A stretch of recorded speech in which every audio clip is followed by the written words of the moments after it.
창세기 12장 1절에서 3절까지의 말씀을 함께 읽도록 하겠습니다. 함께 읽겠습니다.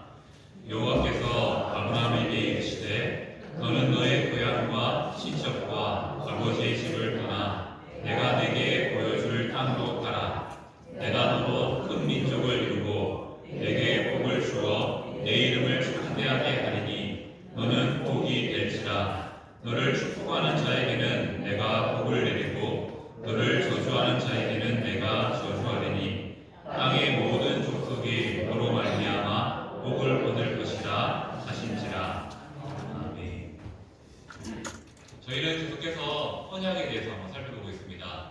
2주 전에 하나님께서 노아와 맺었던 언약을 말씀드렸고, 지난주는 아담과 하나님께서 맺은 언약에 대해서 말씀드렸습니다. 그리고 오늘은 그 이후의 사람인 아브라함과 하나님이 맺은 언약의 이야기를 함께 나누고자 합니다.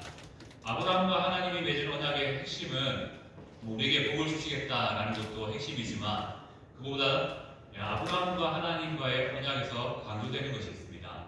무엇이냐면 믿음의 순종이 강조됩니다. 다른 언약에서는 하나님께서 믿음을 많이 요구하시지만 아브라함에게는 믿음이 있는 순종을 요구하시는 것을 보게 됩니다. 그리고 그 순종의 믿음 위에 하나님께서 이것들을 주시겠노라라고 약속하십니다. 그래서 오늘 말씀은 우리가 믿음으로 하나님과 맺은 이 언약 속에서 우리에게 주시는 구체적인 복이 무엇인지를 함께 살펴보고요. 그 복을 함께 누리기를 다짐하는 그러한 시간이 되기를 시간 축복합니다. 먼저 하나 이야기로 시작하고자 합니다. 한 나라에 임금이 있었습니다. 임금님이 신하들이 내 말을 잘 듣는지, 나의 말을 잘 따르는지 궁금했습니다. 그래서 한번 신하들을 테스트해봐야 되겠다라는 마음을 가지고 한 연못을 정하고 그 연못에 물을 주었습니다. 그리고 그 연못의 물을 떠서 떠내라는 명령을 신하들에게 주게 됩니다. 근데 왕이 준비한 것은 연못과 물이 가득한 연못과 항아리를 준비했는데 항아리가 온전하지 않습니다. 깨진 항아리를 준비한 겁니다. 그래서 신하들에게 이 항아리에 물을 가득 채워라 라고 말하게 되죠. 자, 그렇게 신하들이 열심을 가지고 왕의 명령이니 전부 다 물동이를 들고 가서 연못의 물을 뜨기 시작했습니다. 그런데 물을 뜯고 항아리에 채우다 보니 어떤 일이 나는가?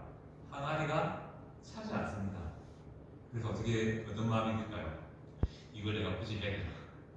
내가 이것까지 굳이 해야 되나? 그런 마음에 신하들이 한 명씩 물을 뜨던 일을 포기하게 됩니다. 하지만 끝까지 한 사람은 남았다고 합니다. 한 사람은 끝까지 연못의 물을 퍼다가 나르는 바람에 연못이 바닥을 드러내게 됐고요. 연못 가장 깊은 곳에 임금이 숨겨놓은 금덩이를 발견하게 됩니다. 신하는 그 금덩이를 발견하고 이거 왕이 원하셨던 것이 이거구나 라고 생각하며 그 금덩이를 들고 왕에게 도착하죠. 제가 이렇게 왕이 말해 듣다 보니 금덩이를 발견했습니다. 왕이시여 이 금덩이를 받으소서 하면서 드리게 됩니다. 그때 왕은 어떻게 합니까? 자신의 말을 끝까지 신뢰하고 지켰던 이 신하에게 상으로 이 금덩이를 내리게 된다는 것이죠. 자, 믿음은 무엇입니까? 우리의 믿음은 무엇일까요? 또 하나님이 주시는 복음은 무엇일까요? 이 이야기가 이 두 가지를 우리에게 말씀해 주고 있습니다. 우리가 믿음으로 살고 싶지만 믿음이 온전하게 나타나지 않는 이유는 무엇입니까? 오늘 이야기처럼 내가 물을 부어야 되는 건 알겠는데 이 부어야 될 항아리가 깨진 것을 보게 됩니다. 그러니 이게 맞나? 이게 아닌가라는 생각이 들게 됩니다. 근데 하나님께서 우리에게 원하시는 것은 무엇이죠? 하나님의 들려준 말씀을 그대로 믿고 따르는 그 믿음의 모습을 원하신다는 것입니다. 그리고 이 이야기가 말씀드린 것처럼 하나님께서 이렇게 순종의 믿음을 보여주실 때 우리의 삶에 금덩이를 주시면 좋겠지만 금덩이와 같은 복을 우리에게 허락해 주신다는 그 이야기가 이 이야기에 담겨 있습니다. 자, 우리는 이렇게 무엇인가를 주신다는 것 참 좋지요. 특별히 사람은 누구나 무엇을 바랍니까? 복을 바라며 살아갑니다. 성도 역시 하나님이 주시는 복을 기대하면서 살아가죠. 어떤 복을 원합니까? 대표적인 게 내게 주신 자녀가 잘 되기를 원하는 복이 임하기를 바라죠. 그리고 이왕 사는 것 돈도 많이 벌었으면 좋겠다라는 물질의 복도 원합니다. 그리고 하는 일 하나하나가 잘 풀렸으면 좋겠다라는 만사 형통의 복도 구하며 살아갑니다. 그런데 현실은 어떻습니까? 우리가 믿음으로 살지만 하나님이 주시는 이러한 복들을 다 누려서 부자도 되고 자녀도 잘 되고 또 내가 하는 일이 다 잘 풀리면 좋겠는데 현실은 그렇지 않다는 거죠. 그렇지 않다는 겁니다. 우리는 믿음으로 살지만 현실은 그렇게 잘 내 원대로 풀리지 않을 때가 많다는 겁니다. 그러면 성경에 말씀하신 이 복이 다 거짓일까요? 아닙니다. 우리는 하나님이 주시는 복의 형통에 대한 다른 의미를 해석할 수 있어야 됩니다. 요수아서 1장 8절 말씀은 이렇게 말하죠. 한번 같이 읽을까요? 함께 읽겠습니다. 이 율법책을 내 입에서 떠나지 말게 하며 주야로 그것을 묵상하여 그 안에 기록된 대로 다 지켜야 되거나 그리하면 내 길이 평탄하게 될 것이며 내가 형통하리라 라고 말씀하십니다. 하나님이 주시는 복의 핵심은 무엇입니까? 말씀을 간직하고 살아가는 삶. 다르게 말하면요, 하나님과 함께하는 삶이 바로 성도에게 주시는 복이고 성도에게 주시는 망사 형통의 의미라는 것이죠. 물론 우리는 이 의미에 더해서요, 하나님께서 돈도 주시고 건강도 주시고 물질도 주시고 다 주시면 좋겠다라는 바람이 있습니다. 하지만 하나님께서 정말 우리의 삶에 주시기 원하는 복은요, 바로 하나님과 함께 살아가는 그 삶임을 말씀하고 있다는 것이죠. 바로 순종한다는 것은 무엇입니까? 말씀을 간직하고 기억하고 살아간다는 것을 말합니다. 이것이 바로 우리의 삶의 형통, 하나님이 주시는 형통의 복이라는 것을 말씀하고 있는 것이죠. 하지만 또 우리는 그에 더한 복을 구합니다. 자, 오늘 말씀은 형통과 함께 하나님과 동행하는 이 형통의 복과 함께 우리에게 주시는 복에 대해서 말씀하고 있죠. 특별히 오늘 말씀에 뭐가 나타납니까? 하나님께서 누구를 부르시죠? 아브라함을 부르십니다. 바로 아브라함은 어떤 사람입니까? 우리에게 믿음으로 살아감을 통하여서 순종을 보여준 놀라운 인물이 아브라함입니다. 아브라함은 어떻게 부름받았습니까? 창세기 12장을 통해서 하나님께서는 아브라함을 부르셨죠. 그리고 아브라함은 하나님의 부르심을 믿고 어떻게 합니까? 친척과 아비와 고향을 떠나 하나님이 약속하신 땅으로 여행을 떠나게 됩니다. 그리고 하나님은 이 믿음을 따라 살아가는 아브라함의 삶에 복을 더하겠다라고 말씀하시죠. 바로 믿음의 언약을 내려주신 것입니다. 그 믿음을 보시고 하나님께서 아브라함과 약속을 맺어주신 것이죠. 그렇게 아브라함과 하나님의 언약이 체결되었습니다. 그리고 아브라함의 삶을 통해서 언약은 한 차례로 끝나는 게 아니라 계속 반복적으로 맺어집니다. 그 말은 무엇을 의미할까요? 아브라함이 의심이 많았고요, 흔들리는 마음이 많아서 순종에 있어서 주저할 때가 많았다는 겁니다. 그때마다 하나님께서는 나타나셔서 하늘의 별을 보여주시면서 나를 믿고 따라가야지, 또 하나님께서 여러 가지 상황들을 보여주심을 통해서 나를 믿고 따라오는 것이 믿음이야 라고 알려주시는 것을 말씀을 통해서 알게 됩니다. 오늘은 하나님께서 아브라함을 부르시면서 가장 먼저 주셨던 그 약속에 대해서, 언약에 대해서, 복에 대해서 한번 살펴보자 합니다. 오늘 읽었던 말씀에는 7가지의 하나님이 주시는 약속을, 언약을 담고 있습니다. 내가 큰 민족을 이루고 내게 복을 주고 내 이름을 창대케 하고 또 너는 복이 되게 할 것이다. 너를 축복하는 자에게는 복 주고 저주하는 자에게는 저주를, 또 땅의 모든 족속이 너로 말미암아 복을 얻게 될 것이다 라고 이렇게 말씀을 7가지의 문장을 통해서 하나님께서 아브라함의 믿음에 이렇게 역사 함께 해주시고 복을 주시겠다라고 말씀합니다. 이렇게 7가지지만 이 7가지는 또 3가지로 요약됩니다. 어떻게 요약되냐면요. 하나님께서 아브라함에게 믿음을 보시고 주시겠다고 합니다. 무엇을요?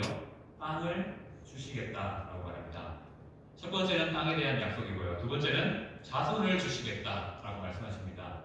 자손에 대한 약속이고요. 세 번째는 복을 주겠다. 복에 대한 약속을 약속하십니다. 이렇게 하나님은 아브라함에게 땅과 자손과 복을 주겠다라고 약속, 언약을 맺어주시는 것이죠. 오늘 이 시간 이 3가지의 약속을 통해서 우리의 믿음을 한번 돌아보고 우리에게 주신 하나님의 은혜가 복이 무엇인지 한번 해낼 수 있는 시간이 되기를 소망합니다. 첫 번째는 하나님께서 땅을 주시겠다 약속하셨습니다. 자, 아브라함은 고향과 친척과 아버지의 집을 떠나서 하나님이 명령하시고 보여주실 땅으로 가라라는 명령을 받게 됩니다. 아브라함에게 주어진 첫 번째 명령은 무엇입니까? 떠나라 라는 겁니다. 믿음에 있어서 중요한 요소 중에 하나죠. 왜 하나님은 아브라함에게 떠날 것을 명령하셨습니까? 이유는 간단합니다. 여호수아서 24장 2절 말씀을 보면 아브라함의 아버지 테라는 다른 신을 섬기는 자였다라고 말합니다. 아브라함이 거하는 땅이 바로 고향과 친척과 아비가 행했던 일들이 무엇입니까? 하나님이 아닌 다른 신을 섬기는 땅이고 가족이고 친척이었다라는 것을 의미하는 것이죠. 하나님께서는 아브라함에게 믿음을 요구하시면서 그 믿음을 굳건하게 하시기 위해서 어떤 것을 요구하십니까? 일단 떠나는 것이다. 믿음은 떠나는 것이다 라는 것을 말씀하고 있는 것입니다. 자, 우리도 우리의 가진 믿음에 있어서 이 떠남의 부분들이 중요하다는 것이죠. 우리는 어디를 떠나야 됩니까? 죄의 자리를 떠나 바로 하나님이 계신 그 자리로 가는 것이 믿음의 한 부분이라는 것이죠. 자, 아브라함에게 필요한 것은 무엇입니까? 바로 떠날 수 있는 믿음. 하나님을 바라보면서 신뢰하면서 자신의 고향을, 집을, 친척을 떠날 수 있는 그 믿음이 필요한 것이죠. 하나님은 그 믿음을 따라 떠난 아브라함을 보시고 어떻게 약속하십니까? 바로 오늘 읽었던 12장, 창세기 12장 1절부터 3절까지의 이 약속들을 내가 너의 삶을 통해서 이루어 주겠다라고 말씀합니다. 그 첫 번째가 바로 땅에 대한 약속이시죠. 자, 하나님은 아브라함을 부르시는 순간부터 땅에 대한 약속을 전제하고 있습니다. 창세기 12장 1절 말씀은 내게 보여줄 땅이라는 이 땅을 제시하시면서 믿음을 원하셨죠. 그리고 15장 7절 말씀은 이 땅을 내게 주어 소유로 삼게 하겠다라고 말씀하십니다. 계속 아브라함을 향하여서 땅의 약속을 주십니다. 아브라함에게 주시겠다라고 약속했던 땅이 어디인지 우리는 잘 알고 있죠. 바로 이스라엘이 지금 거하고 있는 가나안 땅입니다. 이 땅에 대한 약속을 주십니다. 이렇게 땅으로 가라, 땅을 주겠다라는 약속은 무엇을 의미합니까? 하나님의 명령을 따라 살아가면요, 땅을 아브라함에게 기업으로 주겠다라는 의미가 있습니다. 담고 있습니다. 땅에 대한 또 다른 의미는 무엇입니까? 창세기 말씀 아브라함과의 땅의 약속에서 보면 땅을 이렇게 말합니다. 안식할 곳으로 설명합니다. 하나님께서 아브라함에게 주신 땅의 참된 의미는 안식이 있는 곳으로 너를 인도하겠다. 너는 참된 안식이 있는 그곳으로 가라라는 명령이 된다는 것이죠. 이렇게 하나님은 아브라함에게 땅을 약속하셨습니다. 그 땅은 바로 가나안 땅. 하나님이 약속하신 이스라엘 약속하신 가나안 땅이기도 합니다. 그리고 그 땅의 핵심은 안식이라는 단어에 있다는 것이죠. 하나님께서는 믿음을 따라 살아가는 아브라함에게 안식할 땅을 주셨다는 겁니다. 안식이 무엇일까요? 평안히 사는 것 맞습니다. 우리 안에 염려가 없고 걱정이 없고 불안이 없고 평안히 사는 삶을 안식이라고 말합니다. 하지만 오늘 말씀에 말하는 약속의 땅의 약속에 대한 안식의 의미는 무엇입니까? 태초에 아담과 하와가 하나님과의 안식을 잃었습니다. 무엇이죠? 죄 때문에 하나님과의 관계가 흔들리고 무너지게 되었다는 것이죠. 여기서 말하는 안식은 무엇이겠습니까? 바로 에덴 동산, 최초에 에덴 동산에서 하나님과 아담이 교제했던 것처럼 하나님께서 아브라함과 함께 관계를 맺고 교제하겠다라는 것을 의미합니다.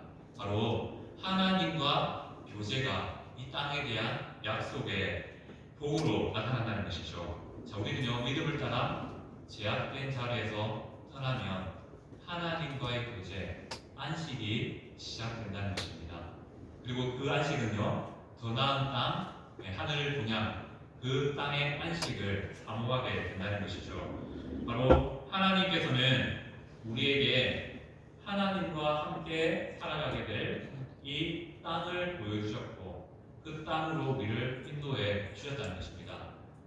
우리가 현실적으로 이 의미를 해석하면 이거죠. 바로 우리가 하나님의 말씀을 듣고 하나님과 교제할 수 있는 이 늘푸른 교회라는 땅을 우리에게 주셨고요. 또 하나님과 교제할 수 있는 소금들의 각 가정을 주셨다는 것입니다. 그리고 그 땅을 통해서요, 하나님께서 정말 주기 원하시는 것은 무엇입니까? 믿음을 따라 살아갈 때 하나님이 주시는 염려 없는 삶, 걱정 없는 삶, 안식할 수 있는 삶. 자, 안식을 어떻게 할 수 있습니까? 염려 있으면 그 안식이 아니죠. 걱정할 게 많으면 쉼이 아닙니다. 하지만 하나님께서 그 모든 걱정과 염려와 모든 것들을 잡아주심을 통하여서 하나님 때문에 평안히 살 수 있는 그 공간을, 그 땅을 아브라함에게 허락해 주셨죠. 마찬가지로 이 약속은 아브라함의 삶을 전생을 통해서 이루어지고 이스라엘의 역사를 통해서 이루어지게 됩니다. 또한 믿음을 가지고 살아가는 우리의 삶에 하나님이 주시는 안식으로 나타나게 된다는 것이죠. 믿음이 아무것도 아닌 게 아닙니다. 믿음은요, 바로 하나님께서 나에게 평안의 삶을 주시는 비결이자 또 하나님과 교제하는 특권이라는 것이죠. 이 믿음을 위해서, 이 땅을 위해서 우리에게 필요한 것은 무엇입니까? 아브라함처럼요, 제약된 환경, 하나님을 가까이 할 수 없는 그 환경을 떠나 나의 삶을 옮겨놓는 겁니다. 바로 세상 가운데 우리 삶을 두는 것도 좋겠지만 잠시 또 교회로 우리의 삶을 옮겨서 그 나라에 대한 소망을 품는 것, 그것이 바로 땅에 대한 하나님이 주신, 아브라함에게 주신 첫 번째 약속이었다는 것이죠. 결국 땅은 안식이고요. 이 안식은 하나님과의 관계 회복을 의미하는 표현이라는 것이죠. 바로 믿음을 가지고요, 살아가면 하나님께서 아브라함과 그 자손에게 나와 교제할 수 있는, 나와 함께할 수 있는 그런 은혜를 주겠다라는 의미가 여기에 담겨 있습니다. 더 나아가서는요, 우리의 생애 끝에 천국에서 완벽한 안식을 통해서 하나님과 교제할 수 있는 특권을 주시겠다라는 약속이 동시에 담겨 있습니다. 두 번째 약속은 무엇입니까? 두 번째 약속은 자손에 대한 약속입니다. 자, 자손에 대한 약속은 두 가지의 의미가 있습니다. 첫 번째는요, 진짜 주신 자녀가요, 번성, 숫자가 많아지는 것, 그것을 의미하는 번성의 의미가 있습니다. 자, 아브라함이 하나님의 약속을 듣고 살았지만 우리가 잘 알다시피 그의 나이 100세까지 소망이 없었습니다. 왜냐하면 하나님께서 자녀를 주지 않으셨습니다. 자, 100세쯤 되면 어떻게 될까요? 그 시간이 지나면서 계속 믿음이 흔들립니다. 젊었을 때야 내가 아내를 통해서 아이를 낳을 수 있다라는 소망이 있지만 나이가 들면서 그 소망이 흔들립니다. 그때 하나님께서 어떻게 하십니까? 하늘의 별을 봐라. 이 별만큼 너의 자녀를 많게 하겠다. 해변의 모래를 봐라. 그 숫자를 셀 수 없을 만큼 너로 통해서 자손을 번성하게 하겠다라고 약속합니다. 우리는 이 약속이요, 성경을 통해, 이스라엘을 통해서 이루어졌다는 것을 너무 잘 알죠. 그리고 두 번째, 이 자손에 대한 약속의 의미는 그 자손이 아브라함에게서 태어나는 자손이 언약의 상속자가 되게 하겠다라는 의미가 있습니다. 아브라함의 후손인 이스라엘 백성들이 바로 하나님과 언약을 맺은 자손이 된다는 것이죠. 쉽게 말하면 하나님의 약속을 받은 특별한 민족, 특별한 자가 된다는 것입니다. 우리도 바로 믿음으로 아브라함에게 속하는, 아브라함으로부터 주어지는 이 상속자의 약속을 얻게 된다는 것이죠. 물론 우리는 직접적으로 아브라함의 족보에 우리의 믿음이 올라 있지는 않습니다. 하지만 이를 영적인 의미로 해석하면 하나님을 믿는 자는 무엇입니까? 바로 아브라함의 후손, 자손이 됩니다. 이는 예수님을 믿음으로 말미암아 언약을 상속받는 상속자, 약속을 이어받는 자가 된다는 것을 의미합니다. 하나님은 우리에게 이렇게 믿음의 자손을 약속하셨습니다. 자, 우리가 자녀들을 향해서 포기하지 않고 기도해야 될 이유가 무엇이겠습니까? 바로 아브라함에게 주신 자손에 대한 약속이 있기 때문입니다. 자녀를 많이 주겠다, 숫자적으로 많이 주겠다, 이런 약속도 맞습니다. 하지만 그보다 더 의미 있는 약속은 무엇입니까? 나의 믿음을 통해서 우리 자녀의 세대가 믿음으로 세워질 것이다 라는 약속을 주셨다는 것이죠. 나만 언약의 상속자가 되어서 살아가는 것이 아니라, 믿음으로 살아가는 것이 아니라 나의 믿음을 통해서 우리의 자녀들의 믿음을 세워주겠다라는 약속이 동시에 담겨있다는 것이죠. 자, 그리고 하나님께서 우리에게 주시는 자녀는 어떤 의미가 있을까요? 하나님이 주신 약속이다라는 의미가 담겨 있습니다.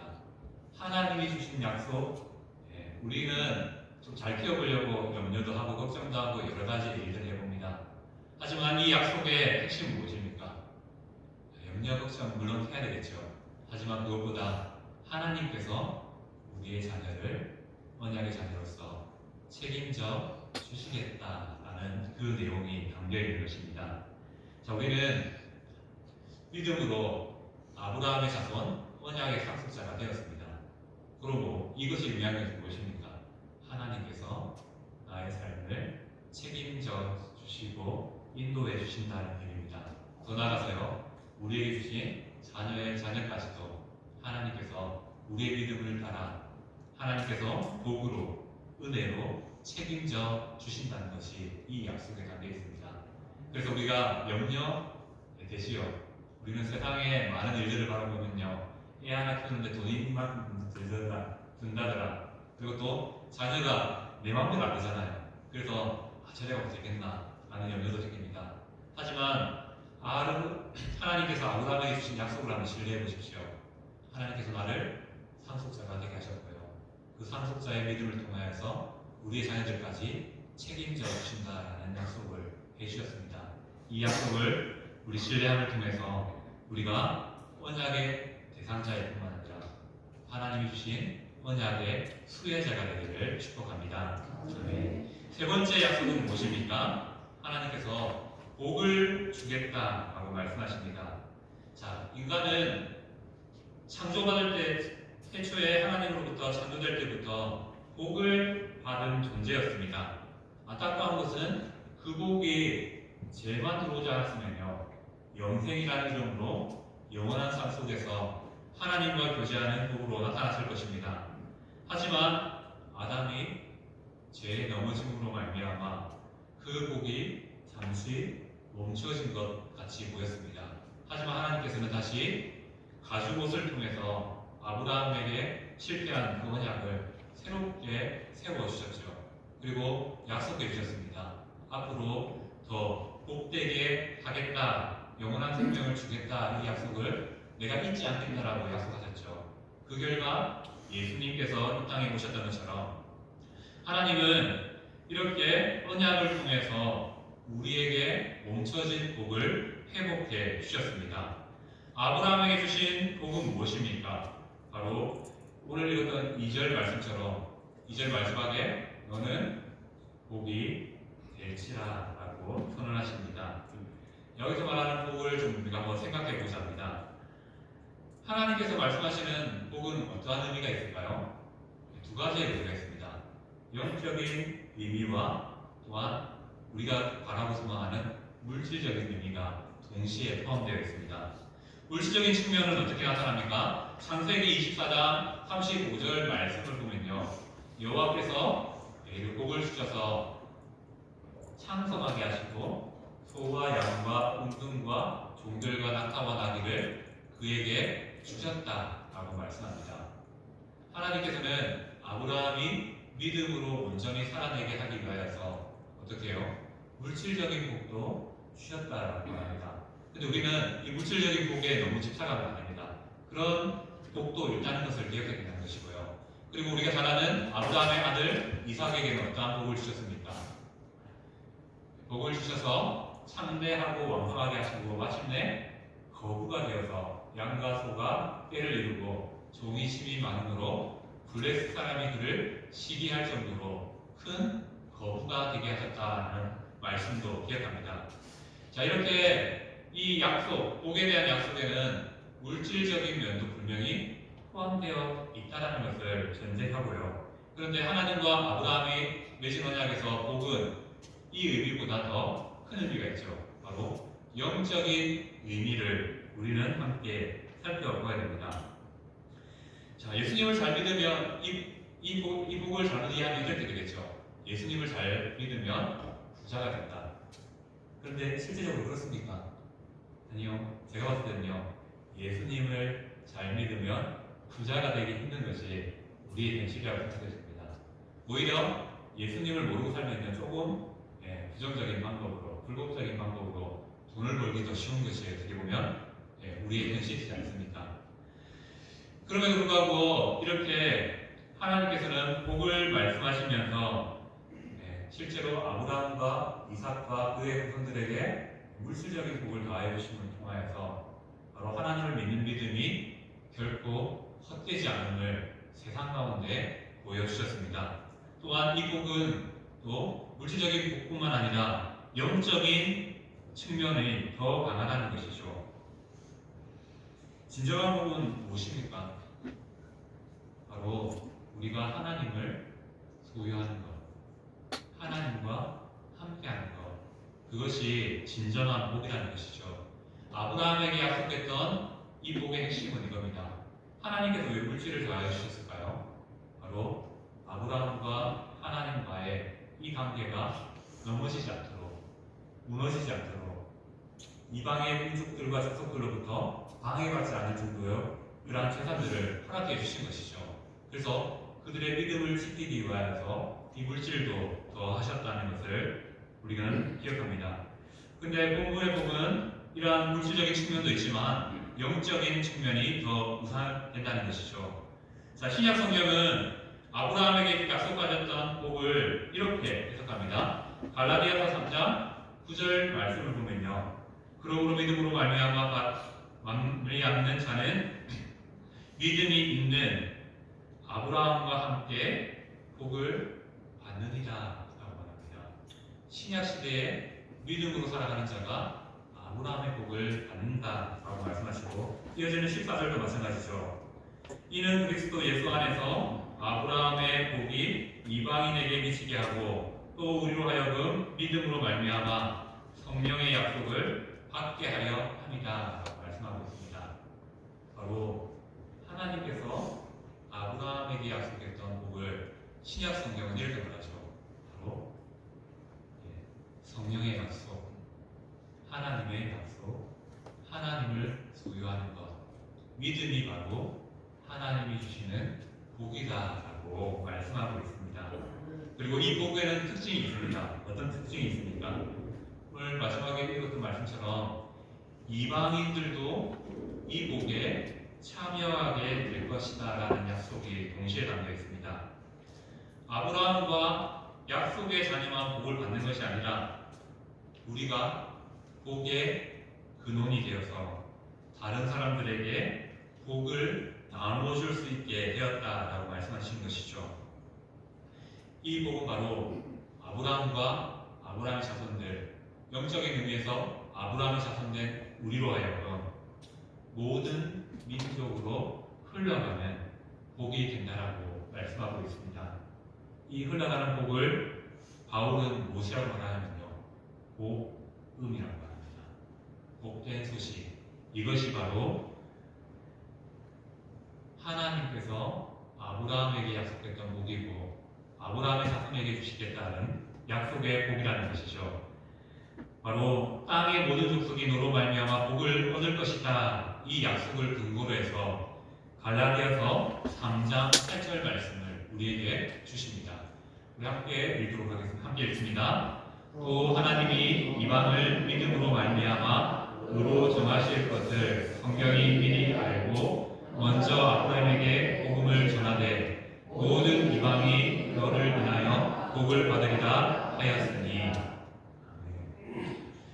이 말씀처럼 하나님께서는 아브라함과 언약을 맺음을 통하여서 아브라함에게 복음을 전했다, 복된 소식을 전했다, 믿음을 전했다라고 말씀하고 있습니다. 이 아브라함의 믿음이 바로 후손들에게 이어짐을 통해서 우리 역시 믿음으로 구원받는, 믿음으로 복을 누리는 복된 인생이 되었다는 것이죠. 바울은 아브라함에게 약속된 이 복 세 가지의 복을 누리는 방법을 믿음이라고 담대하게 말하고 있는 것이죠. 자, 아브라함에게 약속했던 이 복은 인간적인 의지나 노력, 인간적인 그 마음대로 얻는 것이 아니라 바로 전적으로 하나님께서 믿음을 따라 우리를 믿음으로 불러주시고 주실 때 가능한 복이라는 것을 의미하는 것이죠. 바로 우리가 믿음으로 서면 아브라함에게 약속했던 이 세 가지의 복이 우리에게 주어진 선물이 된다는 것을 말씀하고 있습니다. 그리고 아브라함에게 주어진 이 세 가지의 약속은 결론적으로 이스라엘 민족만의 나의 구원만이 아니라 바로 우리 후손에 대한 구원, 온 세계에 대한 구원의 약속을 담고 있습니다. 땅에 대한 약속, 자손에 대한 약속, 복에 대한 약속은 결국 모든 믿는 자, 성도를 향한 하나님의 약속이 된다는 것이죠. 성도는요, 예수 그리스도를 믿는 믿음으로 아브라함에게 약속된 이 복을 누릴 수 있는 그런 자격이 주어집니다. 그리고 하나님께서는 왜 이러한 복을 주십니까? 이 복이 나에게서 머물 뿐만 아니라 나를 통해서 자녀들에게 또 가까운 이웃에게 원 이방까지 전달되기 원하시면서 이 복을 주시겠다라고 약속하시는 것이죠. 우리는 내가 믿음으로 이 복을 받았다는 사실을 믿음으로 고백할 수 있어야 되고요. 이 복은요, 멈추어질 복이 아니라 순환되는 복, 나를 통하여 그 누군가에게로 흘러가야 될 복이라는 사실을 기억해야 됩니다. 바로 하나님께서는 이 아브라함과의 언약을 통해서 우리의 믿음을 말씀하시고 그 믿음의 복을 약속하셨습니다. 그리고 그 복을 주시겠다라고 약속하신 이유의 핵심은 무엇이겠습니까?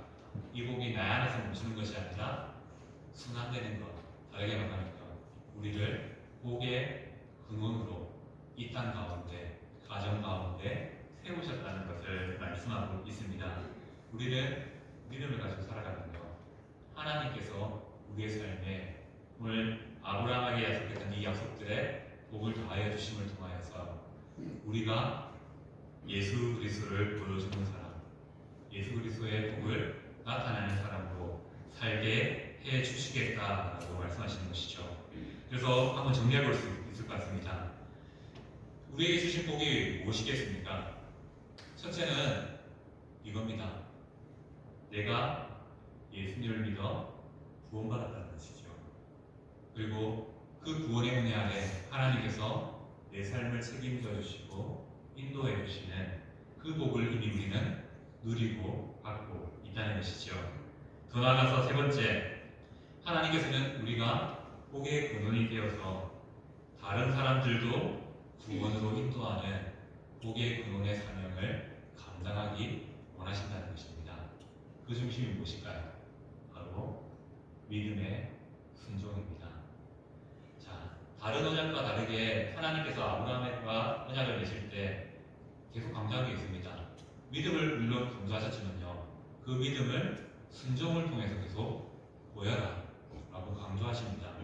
그래서 행위구원은 아니지만 하나님께서 이 아브라함을 통해서 계속 믿음이 있다면 믿음 따라 행동하는 모습을 나에게 계속 보여줘.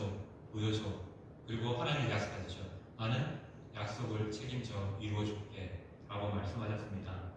그렇게 하신 이유가 무엇이겠습니까? 바로 이 복을 우리도 누릴 수 있다는 것을 보여주기 위함이고요. 우리 역시 하나님과 자손과 복에 대한 약속이 우리에게 있다는 사실을 믿으시기 바랍니다. 어떻게 할 때요? 우리의 믿음을 보일 때, 특별히 순종하는 믿음으로 살아갈 때 하나님께서 그 순종을 가만히 보고 두시는 것이 아니라 그에게 합당한 은혜의 더함을 통하여서 우리가 이 땅 가운데 복의 근원이 되게, 물질이 필요하면요 물질을 통해서 복의 근원이 되게, 믿음이 필요하면 믿음을 더하심으로 복의 근원이 되게, 또 건강이 필요하면요 건강을 통해서 복의 근원이 되게 하실 것입니다. 왜냐하면 이것은 하나님이 우리에게 믿음을 통해 약속하신 바이기 때문입니다. 이 믿음으로 살아갈 수 있는 성도님들 되시기를 축복합니다. 자, 우리는 오늘 말씀을 마무리하면서 한 가지의 이야기를 한번 생각해보자 합니다. 자, 성도님들, 우리가 도심의 길을 걷다 보면 조금 가면 만나게 되는 것이 있습니다. 어느 목적지로 가기 위해서 가다 보면 만나는 것이 있죠. 뭡니까? 길을 건너기 위해서 신호등을 만납니다. 자, 신호등에 빨간불이 들어와 있습니다. 어떻게 될까요? 멀리 돌아서 그냥 법을 어기면서 넘어가야 될까요? 아니죠. 빨간 신호등은 의미하는 바가 있습니다. 무슨 의미입니까? 멈추라는 거죠. 멈추라는 거죠. 자, 왜 우리는 빨간 신호등을 보고 멈춥니까? 우리 안에 이미 약속이 되어 있습니다. 그렇죠? 사회와 약속이 되어 있습니다. 내가 빨간불이면 서고 초록불이면 가고, 이 약속이 맺어져 있습니다. 그리고 이 약속을 지켜야 된다는 것을 알고 있죠. 물론 당장 이 빨간불을 안 지킨다고 해서 우리의 삶에 큰 문제가 생기지 않을 수 있습니다. 하지만 이 약속들이 무시되어지면 어떻게 됩니까? 결국 언젠가 사고를 마주할 수 있다는 것을 잘 알게 됩니다. 성경에도 그리스도인에게 우리의 삶을 통제하는 신호등이 있습니다. 빨간 신호등이 있죠. 무엇입니까? 하나님은 말씀을 통해서 우리에게 빨간 신호등을 내리십니다.